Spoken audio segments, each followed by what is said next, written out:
هذه الجماعة جماعة التبليغ جماعة أسست في منتصف القرن الرابع عشر، ومؤسسها هو محمد إلياس ابن محمد إسماعيل، وقد بدأ تعليمه على يد أخيه محمد يحيى، وحفظ القرآن وذهب إلى مدرسة ديوبند ودرس فيها الفقه الحنفي، وأخذ البيعة الصوفية،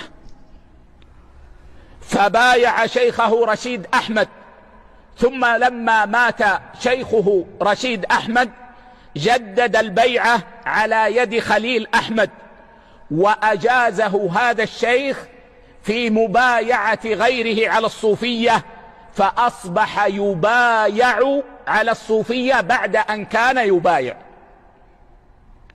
ففكره صوفي وعمله صوفي، وكان معروفا بالمرابطة عند القبور والمجاورة للقبور، فهو في عقيدته ونشأته وعبادته على منهج الديوبنديين، وفي العقيدة ما تريدي على غير عقيدة أهل السنة والجماعة، وفي السلوك والطريقة هو صوفي، وكان أمير جماعة التبليغ.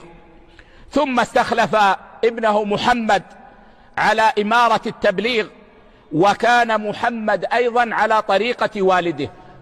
نتكلم عن هذا لنبين أن فكرة الجماعة تقوم على الفكر الصوفي وتدور على الفكر الصوفي.